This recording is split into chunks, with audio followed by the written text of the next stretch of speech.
अस्सलाम वालेकुम जी, सोहराब बरकत आपसे मुखातिब है। मैं इस वक्त थाईलैंड के एक खूबसूरत शहर पटाया में मौजूद हूँ और यहाँ पर बेशुमार गोरे दुनिया भर से मौजूद हैं। मैंने आज तक यहाँ पर यानी मुझे तकरीबन 4 से 5 दिन हो गए हैं बैंकॉक में और थाईलैंड के मुख्तलिफ शहरों में। मैंने आज तक किसी के साथ प्रोटोकॉल नहीं देखा, कोई रूट लगते हुए नहीं देखा, किसी के लिए गाड़ियां रुकते हुए नहीं देखा, किसी के लिए लोगों को रुकते हुए नहीं देखा। ये शायद सिर्फ हम एशियंस में ये कल्चर बहुत ज्यादा मौजूद है कि जब तक हमारे थोड़े से फॉलोअर हो जाएं, 4 बंदे जानना शुरू कर दें, तो जब तक हम 8-10 बंदे लेकर नहीं चलेंगे, मैनेजर, उसका मैनेजर, उसका मैनेजर, उसका secretary, personal secretary, assistant secretary, पता नहीं कौन कौन सी हमने बहरहाल शशके बना रखे हैं, जब तक वो हमारे साथ नहीं चले हमें सुकून नहीं आता, हमें शशका नहीं मिलता, हमें महसूस नहीं होता कि हमारे अंदर हमारी कोई थोड़ी सी वर्थ है, हमारी कोई औकात है। और जब ये चीजें सारी ना हो तो हम लोग जाली अंग्रेजी बोलते हैं, एक्चुअली एक्चुअली करके अंग्रेजी बोलते हैं और वो अंग्रेजी बोलकर हम शायद साबित करने की कोशिश करते हैं कि हमने 4 किताबें पढ़ रखी हैं, हम कोई दुनिया का लिटरेचर जानते हैं, हम कोई दुनिया की पहचान रखते हैं, हमने कोई हमारे अंदर कोई बहरहाल खासियत है। ऐसी ही एक सोशल मीडिया के ऊपर पोस्ट सर्कुलेट कर रही है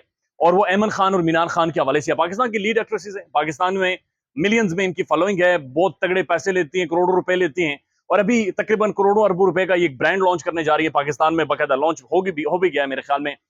जो ऐमन खान और मीनार खान का है और ये कपड़ों का ब्रांड है और इसके अंदर बड़े बड़े डिजाइनर के कपड़े शामिल हैं जिनकी वर्थ 50 लाख, 30 लाख, 20 लाख, यानी कि मेरी और आप जैसे लोगों की पहुंच से बहुत ज्यादा दूर है। लेकिन यकीन कीजिए, कहा जाता है कि अगर आपने किसी का ज़र्फ जानना हो, किसी की असलियत देखनी हो, किसी की औकात देखनी हो, तो ये देख लें कि वो अपने मातहतों के साथ कैसे बिहेव करता है। इनके एक सोशल मीडिया मैनेजर हैं इनके ब्रांड के हवाले से, उनके एक वीडियो सर बल्कि एक रिटन मैसेज सर्कुलेट कर रहा है, एक पोस्ट सर्कुलेट कर रही है, जहां पर वो ये कह रही है कि इन्होंने मुझे जब से सोशल मीडिया मैनेजर रखा है, इन्होंने मुझे एक दिन भी सुकून से नहीं जीने दिया। इन्होंने मेरी जिंदगी अजीरन बना रखी है। ये इस हद तक बदतमीजी करती हैं, इस हद तक मिसबिहेव करती हैं दोनों बहनें कि मुझे बाकायदा मेंटल ट्रॉमा है, यानी मैं मेंटली डिस्टर्ब हूं, मेरी फैमिली डिस्टर्ब है, हम सारे परेशान हैं इनकी हरकतों की वजह से। 40% इन्फ्लेशन है पाकिस्तान में और एक भी महीना ऐसा नहीं है जब इन्होंने मुझे सैलरी यानी मेरी जो तनख्वाह है वो टाइम पर दी हो। यानी एक तरफ अरबों रुपए, करोड़ों रुपए का ब्रांड लॉन्च कर दिया, लेकिन अपने से जो मातहत हैं, जो आपकी तनख्वाह पर डिपेंड कर रहे होते हैं, जिनके लिए आप फिरौन या पता नहीं क्या बने होते हैं, उन्हें ये तनख्वाह देना गुवारा नहीं समझते।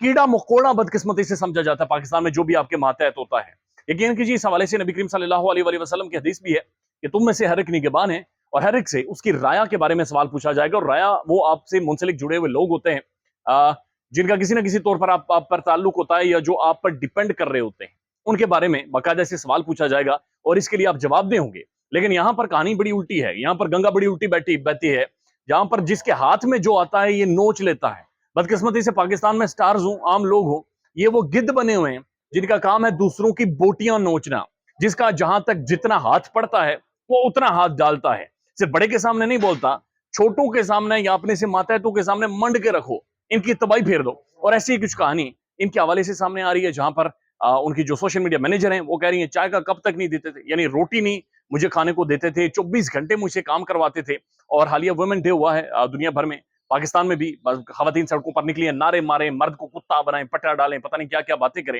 लेकिन मेरे ख्याल में इस चीज पर भी बात होनी चाहिए थी कि जो औरतों के हुकूक औरतें सल्ब कर रही हैं, औरतों की तरक्की में जो रुकावटें औरतें बनी हुई हैं, औरतों के साथ जो ह्यूमन राइट्स वायलेशन औरतें कर रही हैं, उसके हवाले से भी बातचीत होनी चाहिए थी। लेकिन उस तरफ तवज्जो नहीं दी गई, फोकस मर्द रखा गया, फोकस पाकिस्तान का कल्चर, पाकिस्तान की सकाफत और बेशुमार चीजें रखी गई। लेकिन बहरहाल उसके बाद उनका यह कहना है कि वर्किंग आवर्स बहुत ज्यादा लॉन्ग थे, यानी 24-24, 30-30 घंटे हमसे लगातार काम करवाया जाता था, आधी रात को कॉल की जाती थी, इधर आ जाएं, उधर चले जाएं, और अगर आप थोड़ा सा भी डिले रिस्पॉन्स कर दें तो उसके बाद इंसल्ट शुरू हो जाती थी, बदतमीजी, बदतहजीबी शुरू हो जाती थी और हमारा बहुत बुरा हाल कर दिया जाता था। उसके बाद ज़ाहिर है उन्होंने रिजाइन कर दिया और रिजाइन करने के बाद भी उनकी जिंदगी में इनका कोई ना कोई कंट्रीब्यूशन होगा, उनके आने वाले टाइम में, उनके स्ट्रगल में, उनकी और जॉब अपॉर्चुनिटीज में ज़ाहिर है वो रुकावट डालने के लिए यकीनन कोशिश करेंगी। लेकिन उन्होंने खुलकर बोला है, उन्होंने बताया है कि ये फिरौन नहीं है, ये इनकी औकात है, ये इनकी वर्थ है, जिन्हें हम बहुत बड़े ब्रांड्स, जिन्हें हम बहुत बड़ी पर्सनैलिटीज और बहुत बड़े हीरोज गर्दानते हैं, असल में उनकी रियलिटी कुछ भी नहीं होती। ख्याल रखिएगा अपना। अल्लाह हाफिज।